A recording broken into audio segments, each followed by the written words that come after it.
આજરોજ 1 ઓક્ટોબર 2025ના રોજ સુરેન્દ્રનગરની કલેક્ટર કચેરી ખાતે અમે જિલ્લા કલેક્ટરશ્રીને પદ્મશ્રીનો જેને પુરસ્કાર મળ્યો છે, ભારત સરકારે આપ્યો છે, એવા ડૉક્ટર જગદીશ ત્રિવેદીએ જે પુરસ્કાર મળ્યો છે એમના પણ એક સન્માનના ભારત સરકારના કોઈ નિયમો છે, એના કાયદાઓ છે. આ કાયદાઓનું તેમનાથી ઉલ્લંઘન થયું છે, એને કાયદાઓનું પાલન કર્યું નથી. એને લઈ એ પદ્મશ્રી પુરસ્કાર સરકારે પરત ખેંચવો જોઈએ, આવી માંગણી જિલ્લા કલેક્ટર મારફત ભારત સરકારને કરવા માટે અમે જાહેર નાગરિક જે લોકો છે, મિત્રો છે, બિન રાજકીય રીતે અમે લોકો એ સરકાર વતી માંગણી કરવા માટે અમે અહીં ઉપસ્થિત થયા છીએ. શા માટે એ માંગણી કરી?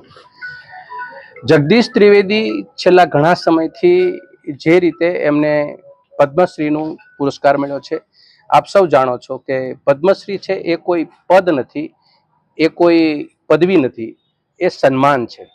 અને સન્માન જ્યારે કોઈ પણ આપણને આપે છે ત્યારે એ સન્માનનું પણ સન્માન સાચવવું જોઈએ. એ સન્માનિત થનાર વ્યક્તિની ફરજનો ભાગ છે. ભારતની સરકાર 4 પ્રકારના પુરસ્કારો જે વિશિષ્ટ વ્યક્તિઓને આપે છે, અને એ વિશિષ્ટ વ્યક્તિઓમાં જેને ખાસ ક્ષેત્રમાં કોઈ કામ કર્યા હોય, સરકારની ધ્યાન ઉપર મૂક્યો હોય, એમાં વિશાળ જનતાનું હિત સમાયેલું હોય, આવી પ્રવૃત્તિ કરનાર વ્યક્તિનું સન્માન થતું હોય છે.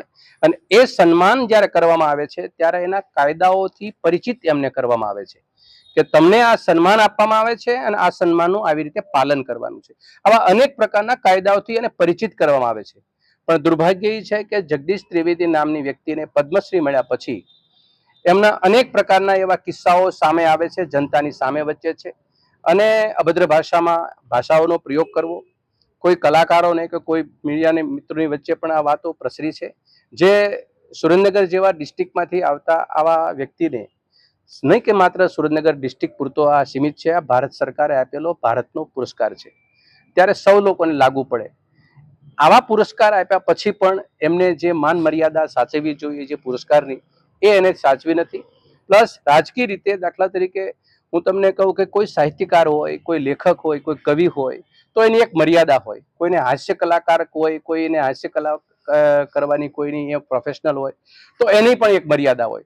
આવા લોકોએ આ મર્યાદાને તોડી અને જ્યારે પબ્લિક વચ્ચે આવી વાતો મૂકે છે અને કોઈના વ્યક્તિગત રીતે ટીકા ટિપ્પણ કરે છે, જેવી રીતે એને અમેરિકાની ભૂમિ ઉપર ડૉક્ટર મનમોહનસિંહજીની ટીકા કરી, અને એવી રીતે અહીંયા આગળ પણ અનેક રાજકીય મહાનુભાવોની ટીકા કરી, તો આપણને સ્વાભાવિક વસ્તુ લાગે કે પદ્મશ્રી લેનાર વ્યક્તિની પાસે સાહિત્ય પીરસવા માટે આગેવાનોની ટીકા કરવા સિવાય કોઈ એની પાસે ભાથું નથી. આવા સમયે આ પ્રશ્નોને લઈ એ પીડા સૌ કોઈની છે, અને એ પીડાના નાતે કહું, મને યાદ છે અહીંયા મીડિયાના મિત્રો, તમે બધા પ્રબુદ્ધ મીડિયા છો, જનતા વચ્ચે તમે જાઓ છો. હું યાદ કરાવું, પંડિત જવાહરલાલ નહેરુ જ્યારે પ્રધાનમંત્રી હતા ત્યારે એમના જન્મદિવસ નિમિત્તે નાગાર્જુન નામના કવિએ, લેખકે એમની હાજરીની અંદર એમની ટીકા કરી હતી.